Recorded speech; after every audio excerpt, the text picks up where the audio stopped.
Good afternoon, welcome to Weekend Central. We come to you live from our studios here at Adesawe Kanda in Accra. We're also live on all our social media platforms and on DSTV. They're live on channel 279. My name is Judith Brown. And my name is George Queenan. Coming up this afternoon. Office of the Special Prosecutor justifies its handling of the Ofori-Atta investigations despite criticisms leveled against the anti-graft body.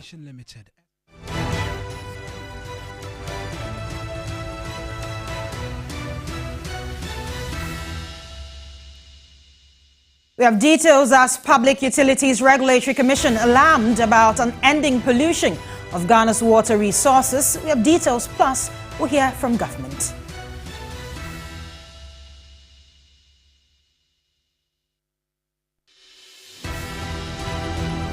And much later, we put the focus on Psychiatric here in Accra, which calls for the Accra Psychiatric Hospital to receive the much needed upgrade.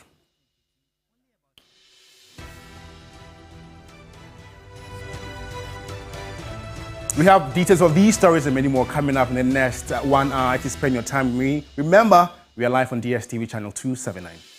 Now, in our first story, the special prosecutor's handling of the Ofori-Atta probe has been criticized. Legal practitioner Martin Pebu says it took the investigative body too long to engage the minister since the basis of the investigation has always been known. Now, this comes days after the special prosecutor had described the former finance minister as a fugitive of justice. It's been around for years. When you start looking for a man at a time when he had already written that he's going for medical treatment, then it's difficult to be on the side of the OSP. You know how I have fought Ofori-Atta. I've fought him every time I come here. I have my signature tune is that Ofori-Atta and Akufo-Addo were just bent on borrowing to make their families rich. That's my famous sentence. We borrow, then Akufo-Addo's family becomes rich through through Ofori-Atta's data bank. It's a statement I make week in, week out here, right? So I should be one of the very first persons to be extremely excited about getting Ofori-Atta to justice, right? But in view of the fact that these matters have been around for years and Kissie Ejabe has not been able to invite him and move forward the case, it's difficult at this time to say that I'm on the side of Kissie Ejabe. No, it's not. Look at the SML matter too. The same thing. SML, and it's good Manasseh is on this program. SML Manasseh broke it in December 2023, not 2024. So if you count from December 2023 to January 2025, you are looking at not less than 14 months or thereabout. Yes, so it's more than a year. So why sit on your hands for more than a year and the man announces that he's going for medical treatment? In more news this afternoon, youth activist Oliver Bakavomawo says the special prosecutor must be prompt in dealing with allegations of corruption. And that's what we are seeing. One of the reasons why we set up the Office of the Special Prosecutor is to be able to disarm those who have made the work of the AG difficult whenever actions are taken against certain persons and say that, okay, perhaps this is a window to depoliticize. It is why it is important that during the lifetime of a government, when allegations have been brought before you, and I must say this even before I go on, that corruption is by current government appointees, not former. The investigation is what we are trying to do after, but it is happening as we speak. So in the lifetime of the OSP, the work that needs to be done to put government appointees on their toll must happen in the life of the government as is going on. Now, when these things have happened and reports have been made to you, to wait after how many years, barely a month after they leave office, and say this is the time I want to invite them, it doesn't speak to the sense and understanding of the purpose of the office and why it is essential in corruption fight that we depoliticize the process and we don't add up to this. Then leads into conversations in Parliament where majority leader is now being invited to apologize for law enforcement actions within the House of Parliament. What are we doing? Well, we'll stay on the subject, and Director of Strategy and Communication at the Office of the Special Prosecutor, Sami Dako, says or has been justifying the OSP's handling of the matter. unless you are telling us that. So your doctor can write a letter to us. But if your doctor does not tell us that your condition is such that you cannot even sit on a plane. For instance, if you sit on a plane to Ghana, you're going to die. Or that you cannot even spend 30 minutes on a plane. Or you cannot travel. That's what we are saying, that such reasons have not been provided. I see. It will just that Mr. Ofori-Atta is able to travel. But because him coming down to Ghana may inconvenience his already planned medical trip, maybe that's the reason why he doesn't want. And we are saying that that is immaterial. Because when your presence, and people have said that Mr. Ofori-Atta was in Ghana and blah, blah. Nobody knows Mr. Ofori-Atta was in Ghana. You do not know whether he has been going in and out of Ghana for treatment. And it happens all the time. There are people in Ghana here who are standing trial, who are appearing before police, and they still have medical conditions. They appear and they go back to the hospital to treat themselves. There are people here who are arrested and put in cells, and they have even said that they were not getting a medical treatment. Some people are even handcuffed behind by the bed and all that. This is not what anybody is saying. What we are saying is that you need to give us a reasonable grounds as to why you are unable to come down to Ghana. And then the second one is that you either have to also provide us with a tentative date. So, for instance, we wrote to you and you said, okay, I'm on a medical leave, and that I will be back in April. By the end of April, okay. You would have been satisfied with that. But if you leave it blank, as if it will rain, it will not rain, it means when I'm done with it, then I will come. When are you done with it? You yourself, you don't know. So if 2027, we wait for 2027. That's. And now let's head to the Ashanti region, because the Public Utility Regulatory Commission, PURC, has described as alarming the continuous pollution of water sources in the country. In the Ashanti region, the Ghana Water Limited has already warned of imminent shutdown of its Odaso treatment plant due to the heavy pollution of the Odan River. Ibrahim Abubakar joins us for some discussion on Galamsey activities in the region. Ibrahim, good afternoon. Thanks for joining us. And can you tell us generally about the Galamsey situation in the region and the concerns of the Commission?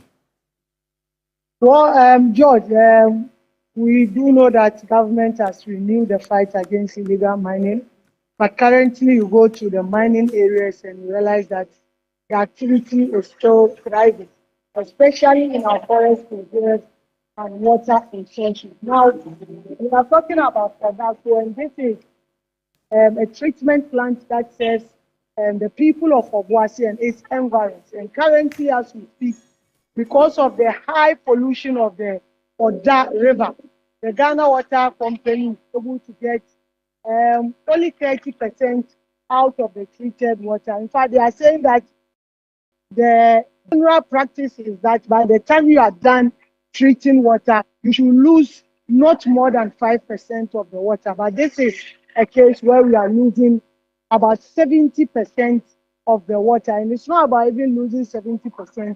We are spending more and more money to treat this water. And you look at the machines, water company is saying the machine is no more able to contain the water that is coming because of the high mud or the turbidity level. So it keeps breaking down their machine.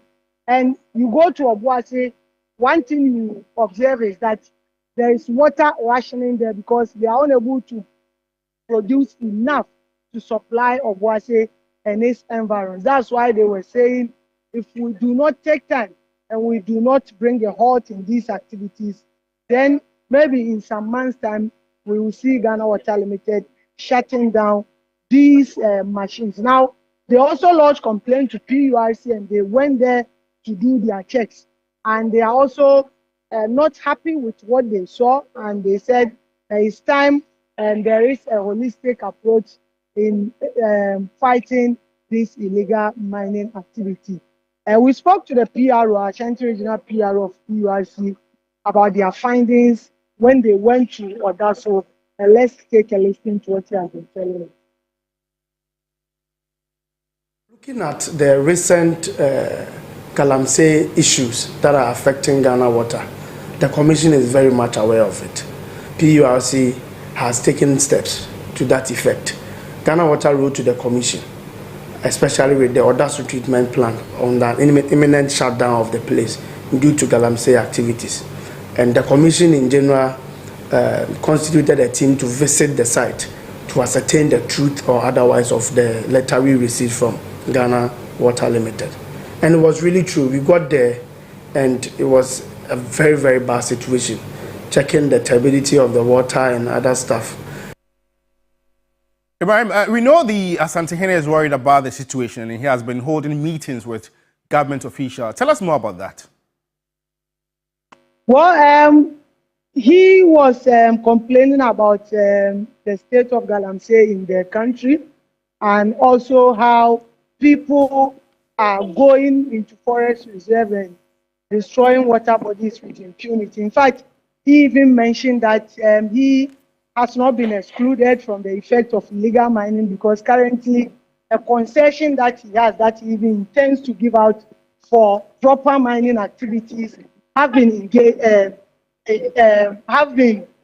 invaded by these illegal miners, and he has been trying everything possible to move them out of it, but they keep coming. And this is a site that is in his name, so people may even sit somewhere and say he as the Ashanti may be involved in Galamsey. So the Minister of Lands and Natural Resources was in the region yesterday, touring some mining sites, trying to engage with chiefs so that they will find a holistic approach or way of handling this illegal activity for once and for all. Because we started fighting not today and we end up failing anytime we are doing. So he was there, they've been talked to, and he's telling them that they should find a way so that whilst we move these guys or these youths out of the site, we also find an alternative for them so that they will not keep coming back by finding a land, supervising it, and make sure that their activities are regulated since they insist on doing the mining activities rather than just allowing them to go to our water sources or forest reserve and destroy them. Let's listen to his discussion together with the Minister of Lands and Natural Resources and even the Interior and Defense Minister, Adam Nchapa.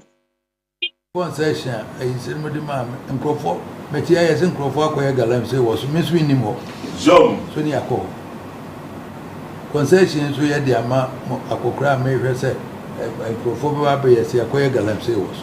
So now, Matthias and Rekas were near Galamsey made Miss Winim Hokra. So Opambo, yes, no more. Opambo, no more. So I was here who quite befriending in our announcement.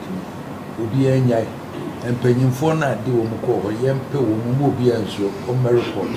So, and let's see woman in a so, no, yes, say, Minerals Commission for Survey Department for Geological Survey, Fonso account. So, I am a woman in a chair, say, a honey,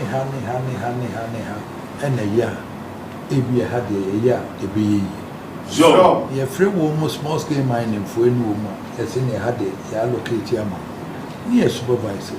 So, then Colane go forestry near 2 months could go penny way in a water mamma, not my. So, you 2 good no so I triaka no muswenya, now buy swing a gold to become. So, now see a chair woman coin a dear mine. So, the answer is you and call a forestry and call. So, as a cousin a palm woman, one because and then the edge my benny. So, Momu said, Munjai and non and say if you are seeing a Mumbra, near baby, near who concession, Minerals Commission phone in baby, geological survey. So, and I pay back also a cover by exploration now, Modeman, and also as the Galamsey no never. So, Muyena year, one shop a year near Kazet. Survey Department name, Minerals Commission, geological Yakaha, And so those were the concerns of the Ashanti. And so let's now hear from the Minister of Lands and Natural Resources, Emmanuel Amakofibwa. As you know, we just set up an 80-member national committee to review the licensing regime, to look at what we must do there. We are also doing what we call recategorization of the mining categories and introducing a medium-scale mining.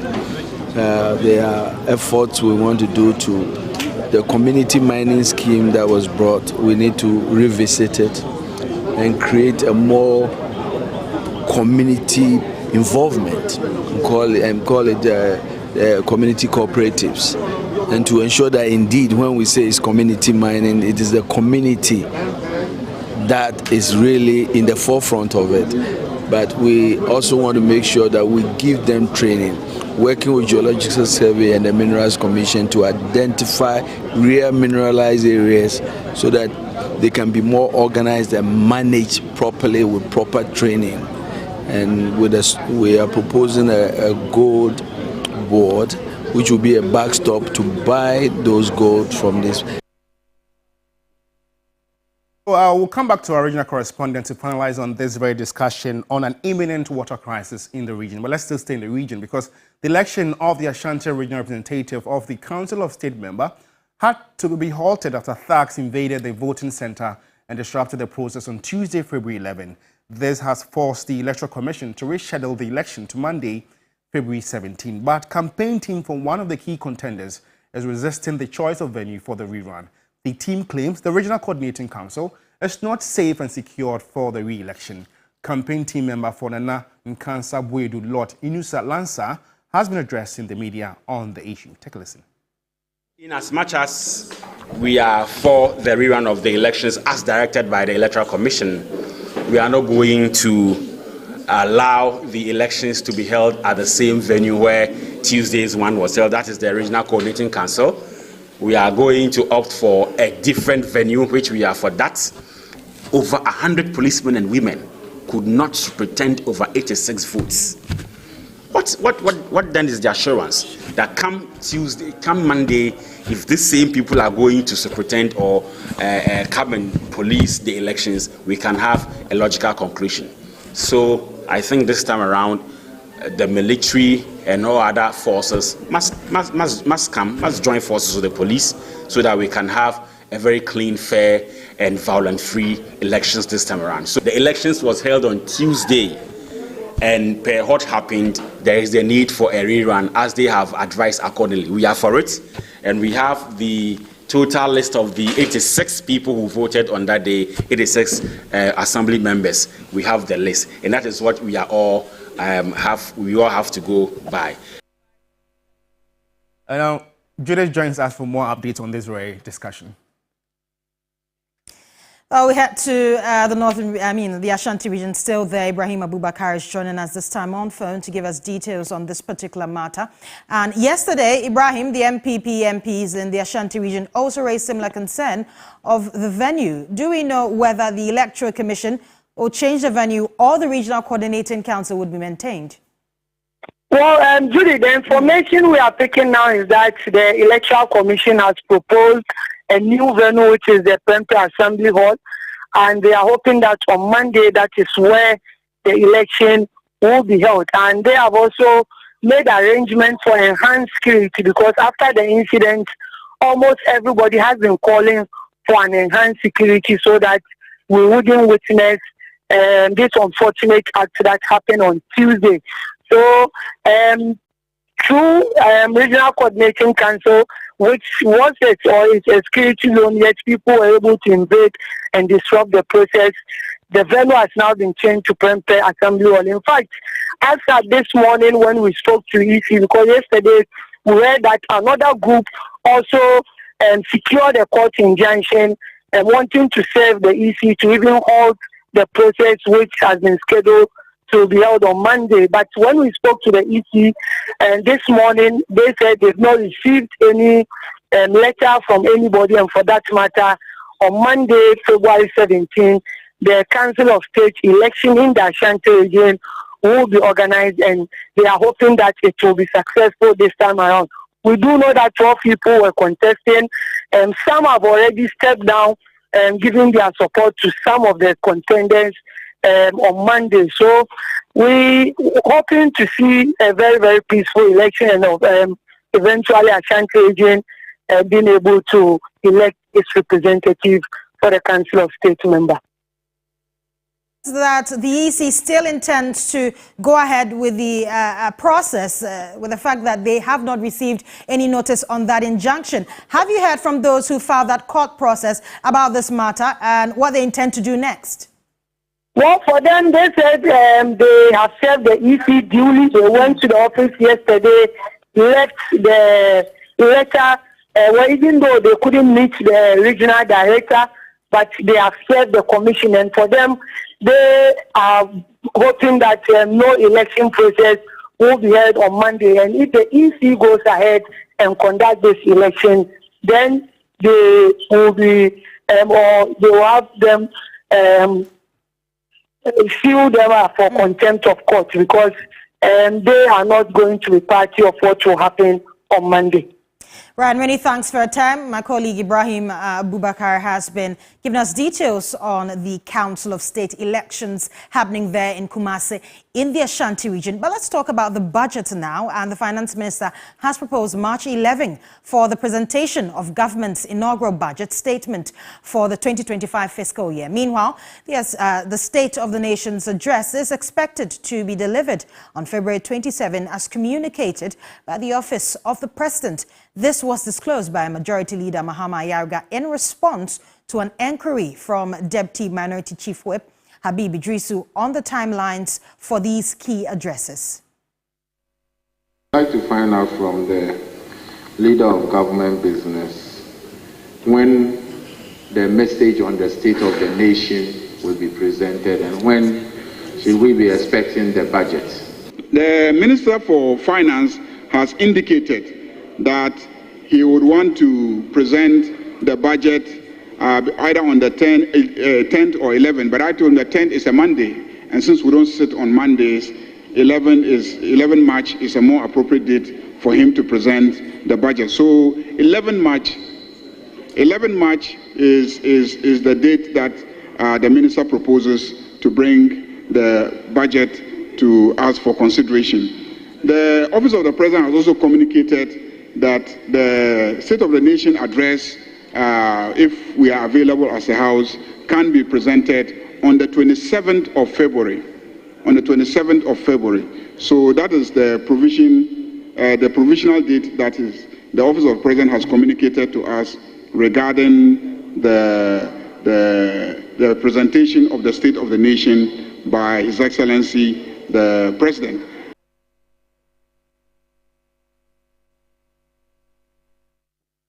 Still in Parliament, the Minority Leader has urged government to expedite the nomination of the remaining 4 deputy ministers, warning against last-minute delays in the vetting process. He noted the delay is causing anxiety within the Majority caucus. In response, Majority Leader Mahama Ayariga explained that deputy ministerial appointments require consultations with substantive ministers, which takes time. We have 4 more deputy ministers that are to be appointed, nominated, to add up to make it the 60. It's still delaying. We don't know what is happening. Yeah, 50 says you need to add 4 to make it 60. Mr. Speaker, we don't want a situation where we start the vetting, the 14 that we have, we start, and at the tail end, something will come up. So I want the Leader of Government Business to ferret this to the presidency, encourage the presidency to, as a matter of urgency, nominate these additional 4 deputy ministers. We have communication and digitalization pending. We have foreign affairs deputy pending. We have health pending. We have transport pending. Mr. Speaker, and we know that there are very prominent members of this House, very senior, who have still not been considered. We will not repeat it, but there is anxiety on the front bench and the back bench of the majority. So Leader of Government Business must bring certainty to this matter by dealing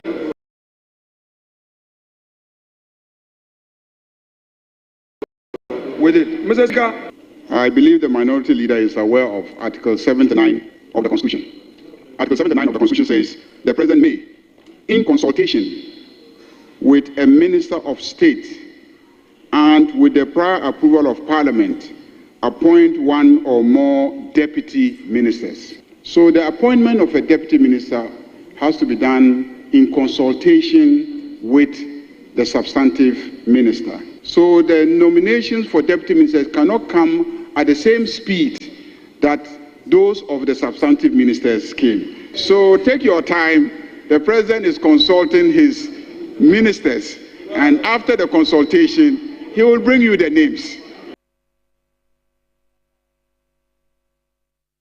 You're watching the Weekend Central on TV3. There are more news after this break. Stay with us.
$9 when EC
Welcome back. You're still watching Weekend Central. Well, breaking news now is that the Minister for Communications and Digitization has announced or sent an appointment letter, not really that, a termination of the appointment of the Director for Cybersecurity of the National Communications Authority, effective immediately. And that is going to Mr. Kojo Jemfi Osafo-Mafo. And I'm going to give you some excerpts of that termination of appointment letter that has been sent to him. And it says that you are directed to hand over your duties to the AJ Director of the National Communications Authority. In line with paragraph 8 of your appointment letter, you have been given 3 months' salary in lieu of notice. Now, the Honorable Minister extends his gratitude for the service to the nation, and this is signed by the Chief Director, Alexander Yao Afo.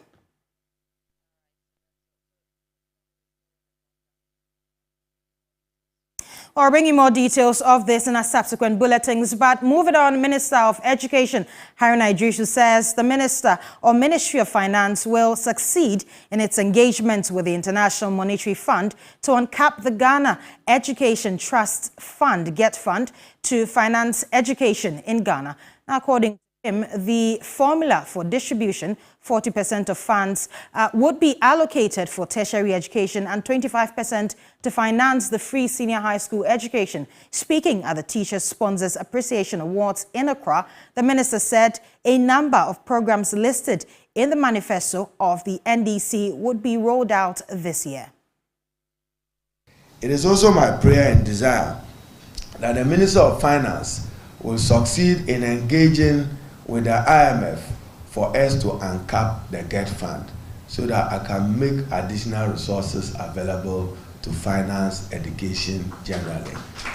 I promise to be fair in the distribution of the formula, and in my public discussions I've said at least we should be looking towards 20-20, 40-20%, 40% for tertiary education in order that they keep to their core mandate, 20-25% if possible for free senior high school that government is struggling to finance, and at least for basic education.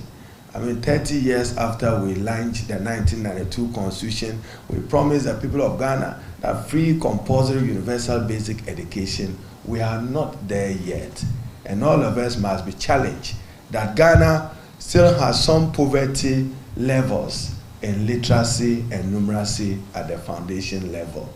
But to our teachers, we are proud of you and continue to support government in molding the lives of our people.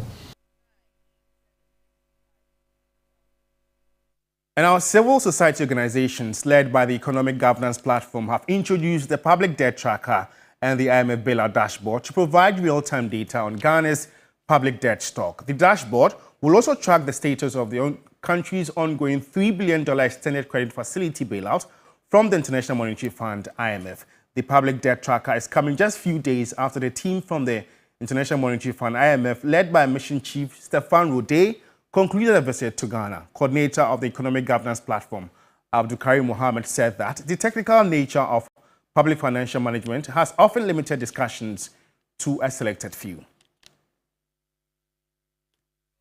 Debt has been very central to all the economic crisis that Ghana has suffered over the years. If you look at all the IMF bailouts that Ghana has gone for, among the issues that participated in those crises have been debt overhang, unsustainable debt management issues have been one of the main reasons why Ghana has had to resort to bailouts from the IMF. And if you look at the conversation around debt, it tends to be very technical at a very high level, and citizens, I mean, it is not broken down to the level that ordinary people can understand. So we all tend to be taken by surprise whenever the crisis hit. And as a result, we of the Economic Governance Platform thought it wise to put together this platform that breaks down the information in a way that people can easily relate to, and also serve as a very reliable source of data that people can work with and have a sense of where we are and where we are going as a nation. it enhances transparency and accountability in terms of how public finances are managed. We as citizens, I mean, we should know that at the end of the day, we are the ones who bear the brunt of whatever fiscal crisis or economic crisis that the nation suffers. Now, there are calls for farmers in the ECOWAS region to be equipped to handle cashew and rice production. This is due to the increasing demand for such food items across the globe. Bono East correspondent Belinda Tete has been looking into this issue and reports. Rice being one of the most important staple crops in Africa, with its local production covering about 60% of the current demand in the sub-Saharan Africa. Equally, the cashew sector accounts to about 62% of the world cashew harvest. Farmers, however, have challenges. Our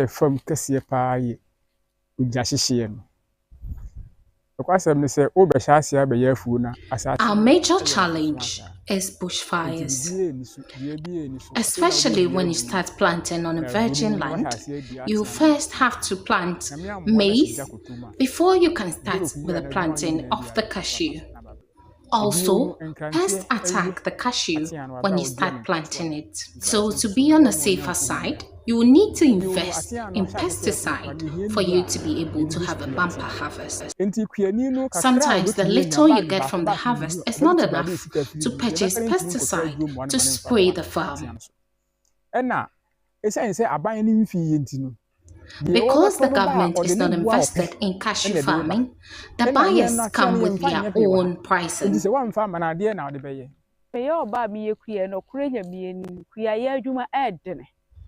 Being a woman in the farming sector is not easy at all. Combining home duties and farming activities is a major struggle for me.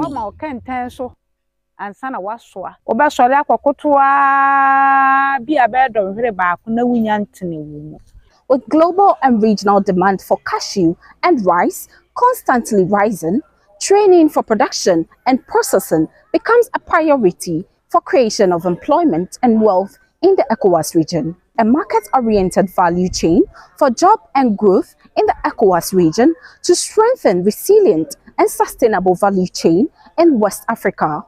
Florian Winkler emphasized the need to train agents to embrace the growing versatility in crop production.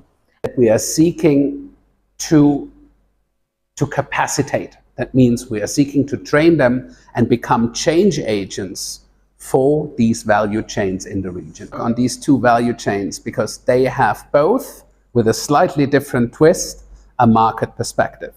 Cashew, for example, is a fast-growing commodity. It's growing between 4 to 6% in consumption worldwide per year. And Africa, and especially the ECOWAS region, is in a primary position to cater to this growing market to its own benefit. That means looking at sourcing more product to the benefit of farmers, adding value through transforming the value, the kernels here locally, and putting them onto lucrative markets. The opportunities for the market-oriented value creation through production are yet to be fully exploited, with the main challenges being low productivity, weak performance at the input sector, and weak adoption of good agricultural practices. If these deficiencies are corrected, Africa will become the leading producer of rice and cashew. Belinda Tete, TV3 News, Bono East Region. And now away from agriculture, let's delve into energy, because the Electricity Company of Ghana, ECG, and the Ghana Grid Company, GridCo, have entered into a strategic agreement to bolster electricity supply capacity in the Ashanti region. The move aims to meet the region's escalating demand for power. The project is to upgrade one of the existing 66 megavolt ARMS transformers with a new 145 megavolt ARMS power transformer between GridCo and ECG bulk supply points. This upgrade will significantly increase installed capacity to address peak load demands, particularly during the evening hours between 7 p.m. to 11 p.m.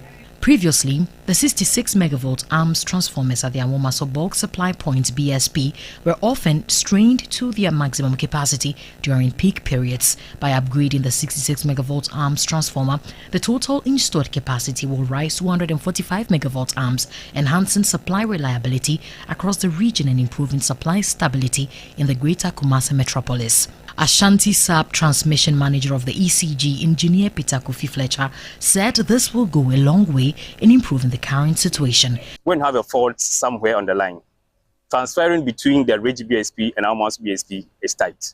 Now we have enough capacity here. So if there's a problem with a customer that is being fed from Reg, you can easily transfer the customer to this particular Almost because of the increased capacity and will reliably supply the customer.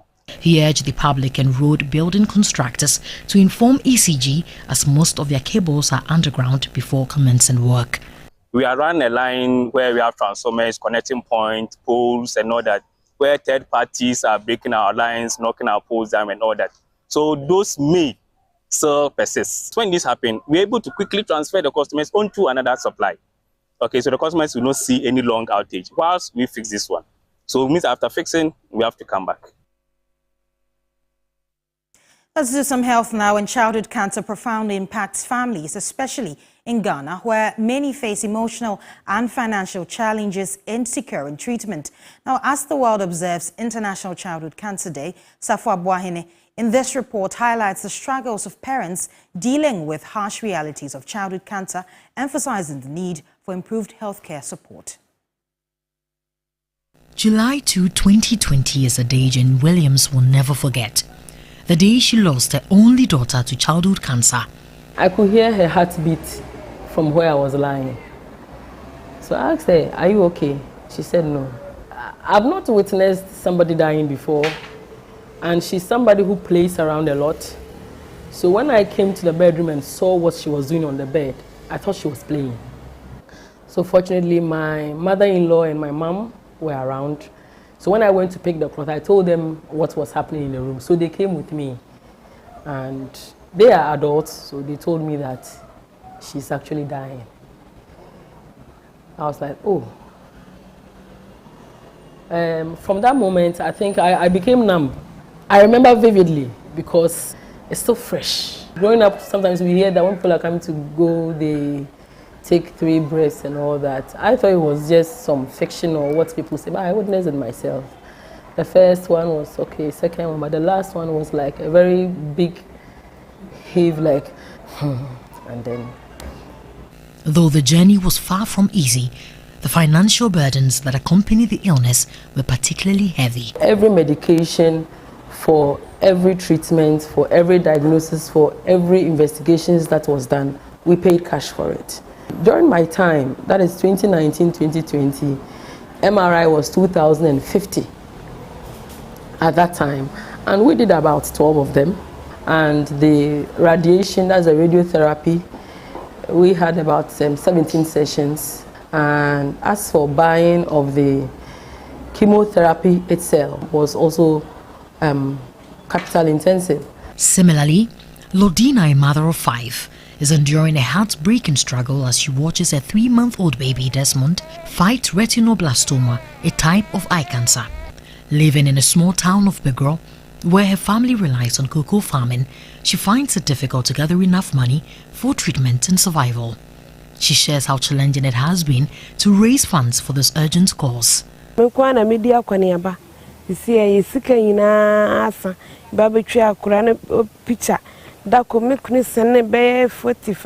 the only one making trips for treatment, and we have run out of money after paying more than 10,000 cedis for scans and treatment. As cocoa farmers, our new crop hasn't yielded yet, and we urgently need help. This is a sad reality that Lodina, a parent whose child is battling childhood cancer, is facing amidst myriad of challenges. Like many others in similar situations, they often have to pay for all treatments out of pocket, which leaves the family with a bitter feeling due to the intense and expensive nature of the illness. Currently, the onus lies on NGOs and some benevolent individuals who who donate to the hospitals to cover the treatments or to cover the fees of the treatment for these ones. A devastating situation. Victoria, a midwife, faces her own trials as her 1 year and 7-month-old baby battles acute myeloid leukemia. The child has been referred for intensive treatment, including a bone marrow transplant in India. About 2 months ago, Phoebe was diagnosed of acute myeloid leukemia, and we were rushed from Cape Coast to the Buttichem Hospital. When we came, the situation was very bad and a lot of money was involved. The doctors looked at her and then they told us they cannot treat her, like cure her here in Ghana. So we have to take her to India for bone marrow transplants so that she can be healthy again. Please, if you are looking at me and watching us right now, this is my only child. And I don't know when I'll have another child again. Please help us raise an amount of $57,120 to be able to send her to India for her medical treatment. In June 2022, the National Health Insurance Authority included treatment for 4 common childhood cancers in the National Health Insurance Scheme benefit package. However, feedback from some parents and doctors suggests that many are still struggling to access the necessary care. A pediatric oncologist, Dr. Lily Tego, shares insights on the situation. Unfortunately, the parents and the patients who are supposed to be benefiting from this very awesome policy aren't actually having the full benefit of it and still are having to pay for treatment even for these 4 cancers just because of implementation challenges. So we've had to depend a lot on religious organizations, non-governmental organizations to help support these children. We have to sit down and count costs. Do I send my other children to school? Do they sit in the house for this one to get cured? And so I really think as a country we need to prioritize childhood cancer. Let it not be mere lip service. Let it not be policies on paper. Let the policies actually work. In Ghana, approximately 1,200 children under 15 are diagnosed with cancer each year, but only 20% survive due to late detection. Over 80% of childhood cancers can be cured if identified early. February 15 is marked International Child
They contend that a promise to replace the facility with an Agenda 111 project under the previous administration has failed. The World Health Organization, WHO, estimates that approximately 13% of Ghanaians suffer from mental disorder. According to WHO, as of 2022, only about 2% of the 2.3 million people living with mental health conditions received psychiatric treatment and support from health facilities. Lack of funding opportunities, stigma, and poor infrastructure in psychiatric facilities have compounded mental health issues in Ghana. The management of the Accra Psychiatric Hospital says inadequate facilities are negatively impacting their operations. They are calling on the government to work on improving the facility. The place itself, formerly it was like a prison, and now we are trying to, some donors come and then they will come and break something and do it for you, another one will come and break another thing, but it is not conducive for us. We are waiting for President Mahama to come and continue what the previous government started, and then we think that if he does it for us, we will be very, very grateful to him. Psychiatric inmates undergoing rehabilitation often face feeding challenges, as government allocations are irregular and insufficient. The Mental Health Authority visited the facility on Valentine's Day to advocate against the stigmatization of inmates while urging families to properly reintegrate their rehabilitated members back into the community. When the family is traced, especially for those who are brought into the facilities, the families are invited and educated about the person's condition and what to do to support the person. The authority also outlined initiatives to remove individuals with mental health conditions from the streets of Accra. Persons with mental illness who are on the streets, yes, they are also a priority to the authority.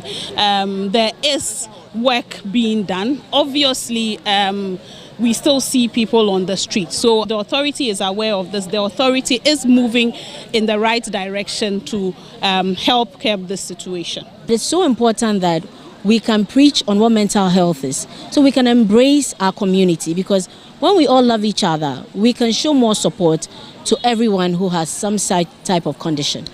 Staff from the authority later shared chocolate with the inmates. Stanley Nibleu, TV3 News, Accra.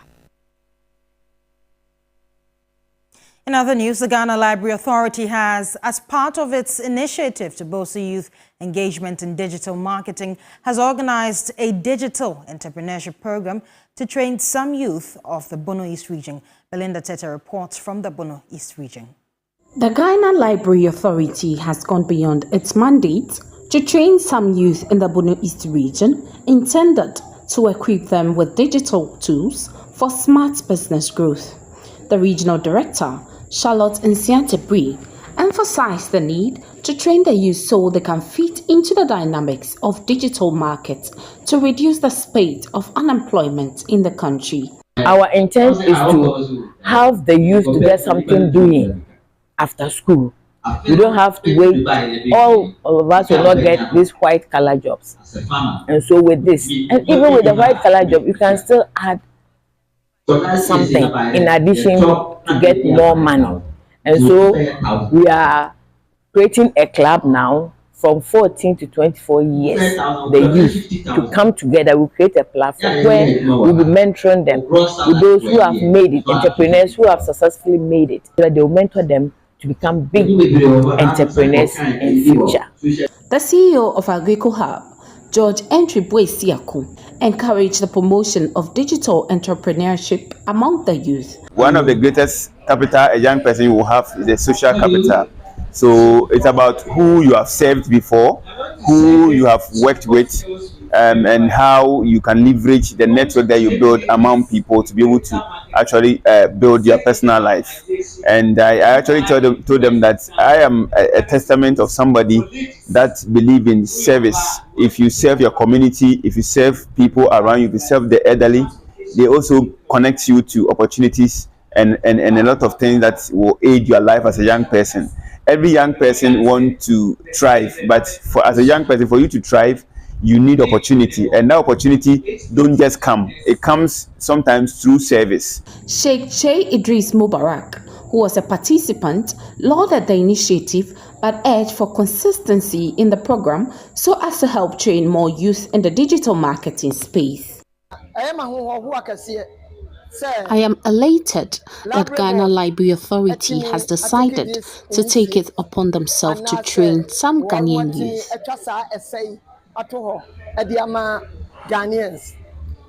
I'm overwhelmed with what I've learned today. They've taken us through digital skills training. They've enlightened us to appreciate technology and how we've underused it over the years. We've been exposed to the versatility of technology. You need not to buy tickets. So Europe. With technology, even while in Ghana, we can still showcase what we have to the world. Well, before you part company, Judith, I'm very anxious. What happened yesterday was Valentine's Day. And just run me through your lineup. What happened yesterday? Well, Happy got me some cakes, some chocolates, some roses. So shout out to Mr. Brown. I don't envy you at all. Well, on that note, we end today's edition of Weekend Central. I came to you live from the news app here at Adisawe in Kanda.